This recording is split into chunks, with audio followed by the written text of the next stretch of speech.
Perjuangan tak sia-sia Delia. Penulis Tuti Nonka, narator Hanifah Abu Marzuki.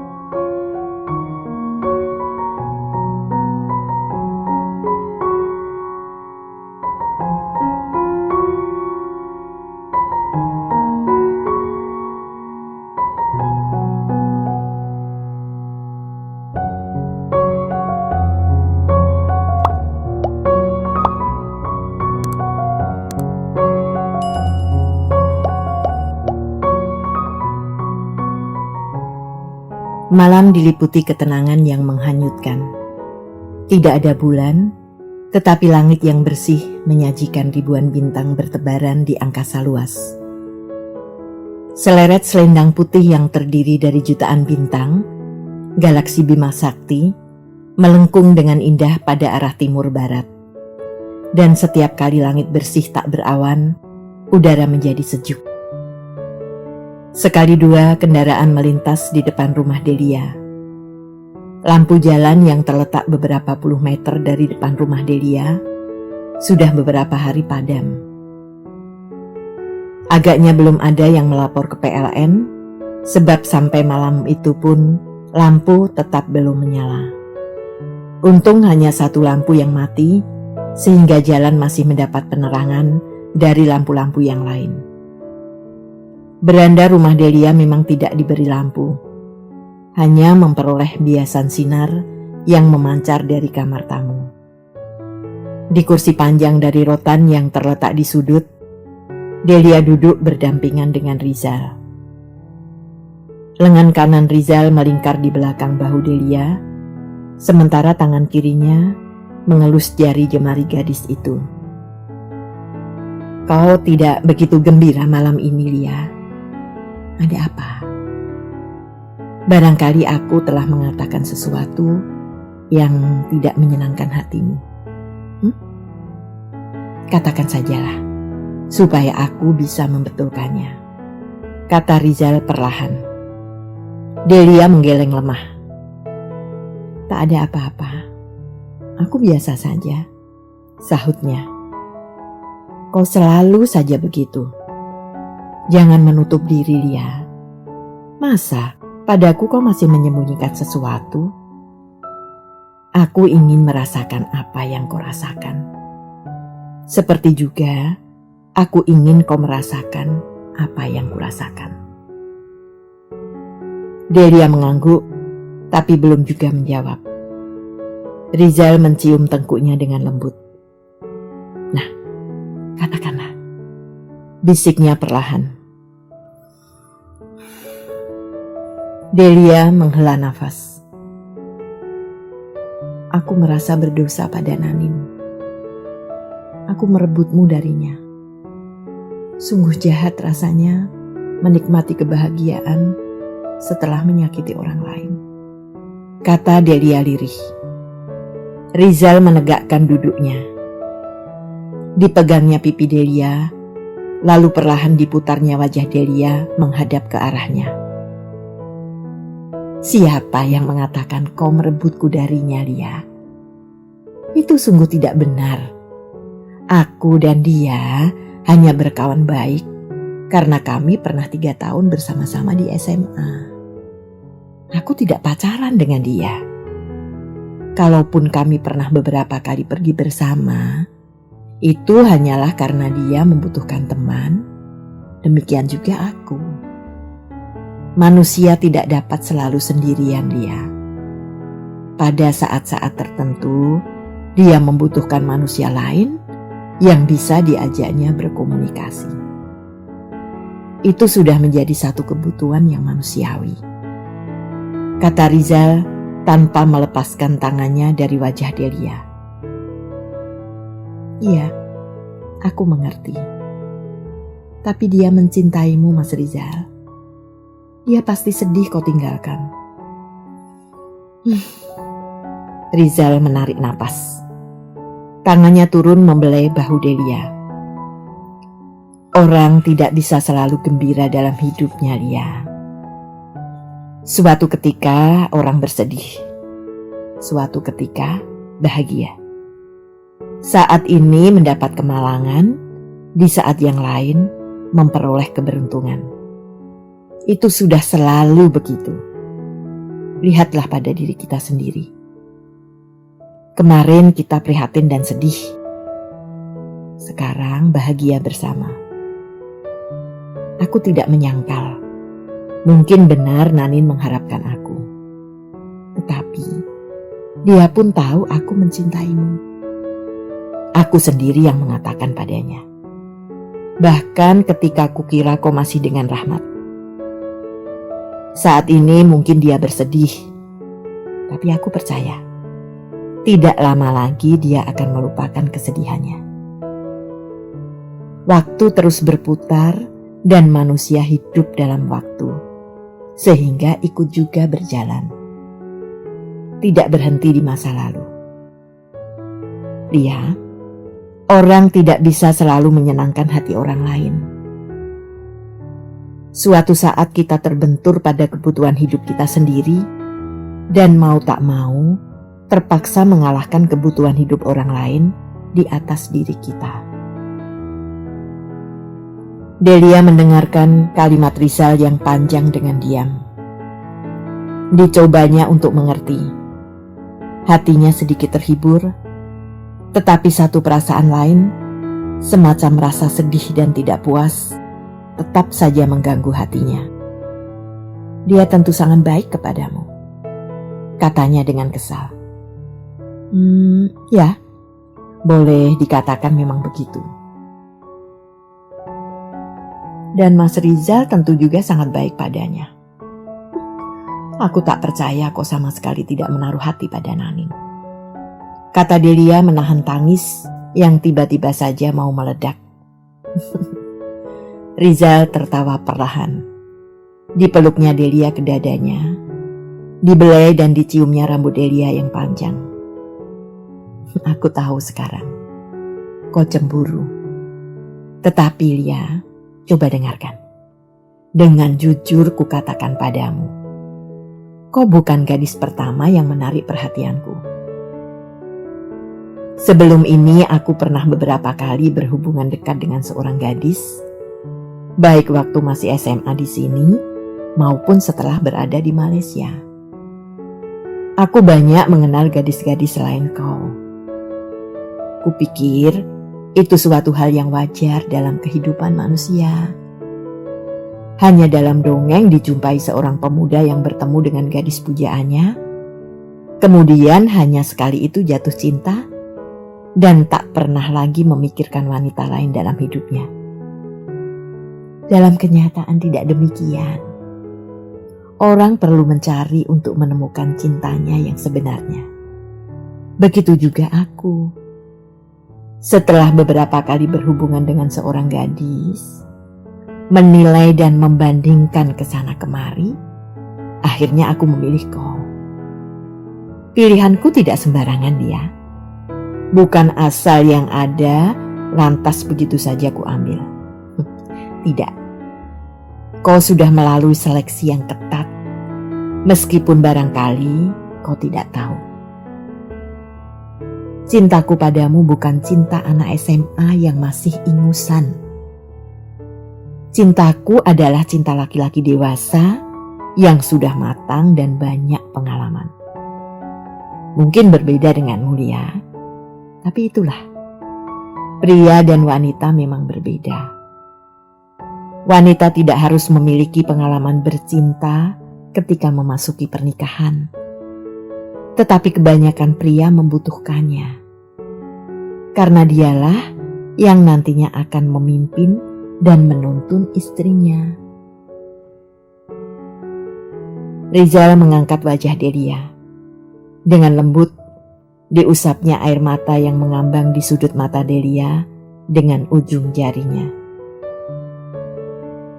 Katakanlah Lia, apakah kau sudah siap kalau sekarang juga aku memintamu dari ibu atau Mas Yuda?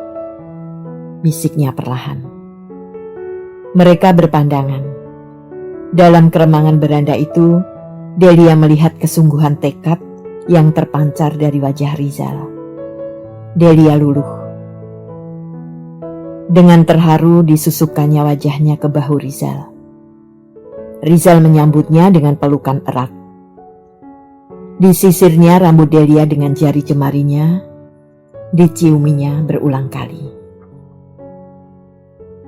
Besok Minggu, aku mau pulang ke Temanggung. Kau mau ikut, Lia? Ku perkenalkan pada ayah ibuku, adik-adikku. Mereka pasti senang berkenalan denganmu. Bisik Rizal di telinga Delia. Beberapa saat Delia terdiam. Ajakan Rizal begitu tiba-tiba datangnya, begitu mengejutkan dan mendebarkan hatinya. Dia tidak siap menerima kebahagiaan yang begitu banyak menimbun dirinya. Sehingga akhirnya hanya diam saja, termangu-mangu. Bagaimana? Mau? Rizal bertanya mengulangi. Aku takut, sahut Delia akhirnya. Hei, takut apa? Orang tuaku tidak galak. Adik-adikku juga cukup sopan dan manis pada tamu. Rumahku tidak dijaga anjing galak, cuma kucing-kucing kecil milik adikku bungsu. Ayo, takut apa? Takut mereka menilai aku tidak sesuai, tidak cukup baik untuk mendampingimu. Delia, Rizal mengecupi pipi Delia. Pilihanku tak pernah keliru. Aku terkenal mahal memberi nilai pada seseorang, apalagi wanita. Jadi, kalau aku menilai kau baik, orang lain akan menilai lebih baik lagi. Ya? Mau ya?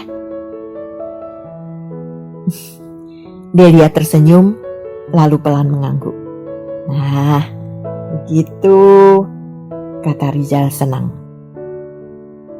Petunjuk waktu selalu menjadi musuh bagi orang-orang yang sedang bercinta. Tahu-tahu 2 jam telah lewat, padahal rayuan yang sudah bermalam-malam disiapkan belum semuanya sempat terucap. Tanpa terasa sudah jam 10 malam. Padahal rasanya baru semenit duduk berdampingan. Dan jam tak pernah mau diajak kompromi. Tidak mau disogok, apalagi cuma dimintai tolong. Dia berputar terus dengan angkuhnya tanpa peduli orang geram atau menyumpahinya. Rizal amat patuh pada jamnya. Begitu jarum menunjukkan angka 10 dan 12, dengan segera dia pamit pada Ibu Delia atau Wita, tergantung siapa yang ada. Tidak enak sama tetangga kalau pulang terlalu malam. Katanya selalu begitu. Delia berbaring menelentang di tempat tidurnya. Lampu 5 watt yang tergantung di tengah ruangan memancarkan sinar hijau lembut ke segenap penjuru. Dia baru saja berganti pakaian setelah Rizal pulang pada jam 10 seperti biasanya. Sekarang, setiap malam minggu Delia tak pernah lagi nonton TV atau membaca seperti yang selalu dilakukannya beberapa waktu yang lalu. Rizal menyita seluruh perhatian dan waktunya. Kadang-kadang mereka nonton TV atau membaca bersama, tapi hanya sebentar. Selanjutnya lebih banyak berbicara tentang masa depan atau hanya sekedar kejadian sehari-hari yang mereka alami. Malam itu Rizal datang membawa sebuah brosur dari BKKBN tentang kursus pendidikan pra-pernikahan yang diselenggarakan untuk para gadis yang akan memasuki pernikahan maupun nyonya-nyonya yang telah lama berumah tangga. Ikutlah Del, kau perlu mengetahuinya untuk bekal nanti. Katanya membujuk Delia supaya mau ikut. Aku yakin banyak hal yang belum kau ketahui tentang pernikahan. Nah, supaya tidak kaget atau tersesat, perlu mengenalnya lebih dulu. Delia tertawa. Seperti sudah mau nikah saja, katanya. Rizal memandangnya dengan gemas. Jadi, sia-sia saja aku bicara panjang padamu malam dulu itu ya? Oke lah, kalau kau belum ingin menikah dalam waktu dekat ini, tetapi pendidikan ini tetap perlu untukmu. Apa saja sih materinya? Tanya Delia mulai serius. Segala macam tentang rumah tangga. Mulai dari cara menyalakan kompor sampai merawat anak. Sudah tentu juga cara-cara KB. Kan penyelenggaranya BKKBN. Mas Rizal ikut juga? Aku sudah tahu. Lagi pula ini dikhususkan untuk ibu-ibu rumah tangga. Delia mengambil brosur itu, membacanya baris demi baris sampai habis ke titik yang terakhir. Bagaimana? Rizal menantangnya. Delia tersenyum dan mengangguk. Perasaan bahagia dan bangga luar biasa memenuhi dadanya. Rizal menyuruhnya mengikuti pendidikan pra-pernikahan untuk mempersiapkan diri. Tidak ada seorang gadis pun yang tidak bangga dan bahagia kalau kekasih tercinta menyuruhnya mempersiapkan diri untuk menghadapi hari bahagia mereka. Lebih lagi, Delia tahu tidak semua pria memiliki perhatian yang begitu besar pada kekasihnya, sekalipun mungkin cintanya tak kurang-kurang. Delia merasa begitu beruntung mendapatkan Rizal, pemuda yang begitu banyak memiliki kelebihan. Ya, Rizal memang pantas untuk dicintai, bahkan diperebutkan. Pada mulanya Delia ingin mengajak Rizal nonton, tapi mendung yang menggantung sejak sore mendadak menurunkan hujannya. Cairlah keinginan untuk nonton Richard Burton. Daripada basah di jalan, lebih baik tinggal saja di rumah, ngobrol sambil minum kopi hangat. Wita dan Rahmat sudah pergi sebelum hujan turun. Kiranya mereka tak perlu repot sebab Fiat biru tua yang akhir-akhir ini sering diajak Delia masih mampu memberikan perlindungan yang nyaman. Nyonya Seno sudah tidur sejak jam 8 setelah seharian membantu tetangga mengadakan selamatan hari kematian suaminya. Tinggallah Delia dan Rizal duduk berdampingan di ruang tamu. Bagaimana rencana pernikahan Mbak Wita? Sudah matang? Tanya Rizal sambil mempermainkan ujung rambut Delia. Kelihatannya diundur 6 bulan lagi. Kenapa? Ada sesuatu yang kurang beres? Gak apa-apa. Kata Mbak Wita, Mas Rahmat mau mempersiapkan dulu rumah yang akan mereka tempati. Jadi nanti Mbak Wita tinggal masuk saja. Enak bener tuh orang. Rizal tersenyum. Iya, tapi gak usah ngiri begitu. Aku pun akan mempersiapkan segalanya sebelum kita nikah. Kau mau rumah seperti apa, Lia? Gak usah diomongin sekarang deh. Nanti kalau gak terlaksana, cuma bikin kecewa aja. Ya, diusahakan terlaksana dong. Ya, aku jadi ingat. Rizal menghabisi kalimatnya dengan senyum simpul. Ingat apa? Delia penasaran mendengar kalimat Rizal yang tidak selesai. Pada suatu malam minggu beberapa bulan yang lalu, aku kecurian. Waktu itu aku tertidur nonton film akhir pekan di TV.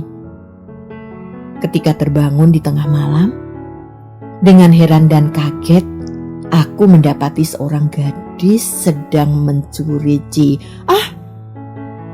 Delia memotong cerita Rizal dengan muka merah padam. Rizal tertawa.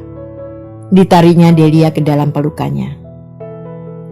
Dulu kau begitu berani. Sekarang, setelah tidak perlu mencuri-curi lagi, kau malahan malu-malu. Lucu kok ini Delia. Rizal membelai pipi Delia. Diangkatnya wajah gadis itu. Sejenak mereka bertatapan dalam diam.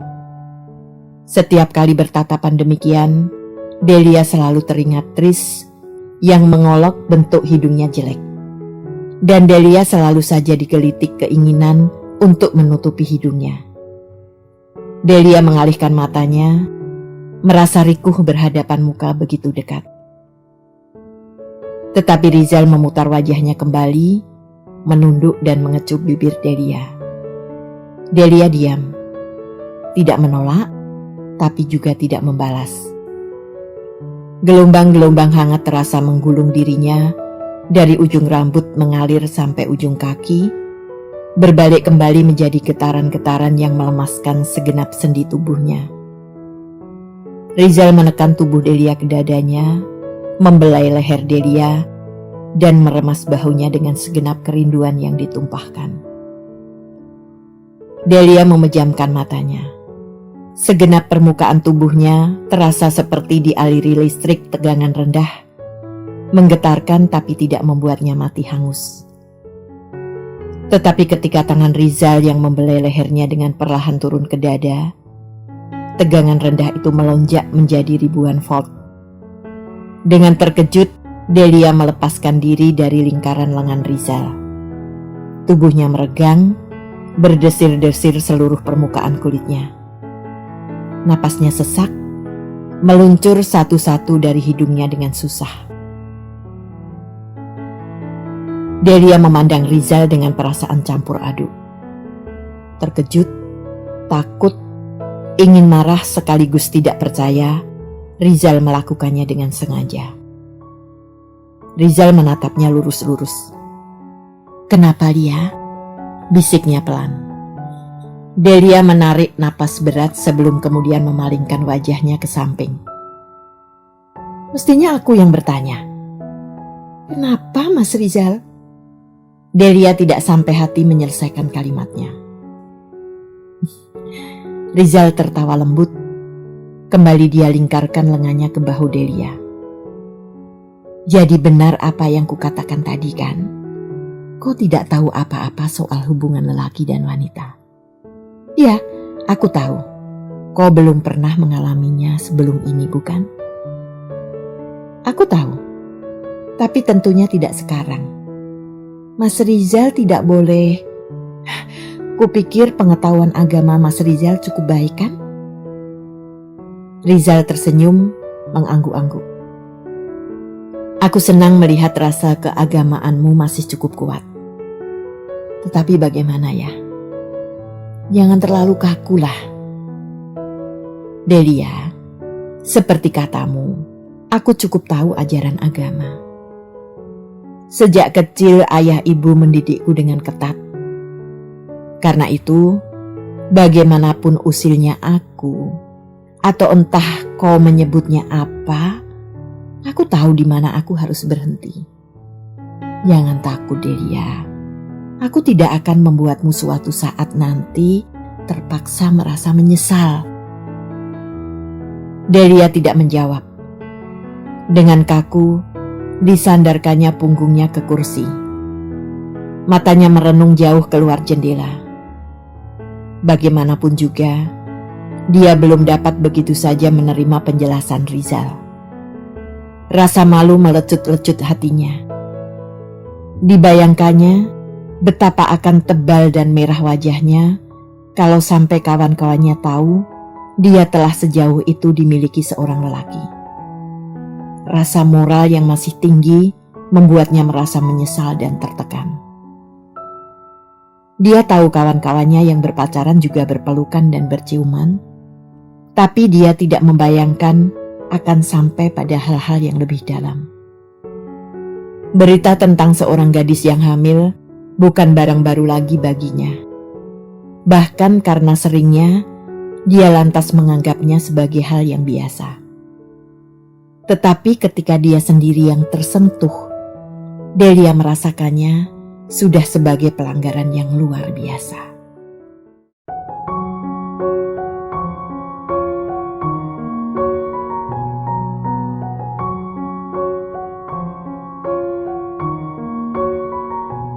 Terima kasih telah menikmati cerita ini. Tuliskan saran atau komentar di bawah untuk memperbaiki channel ini.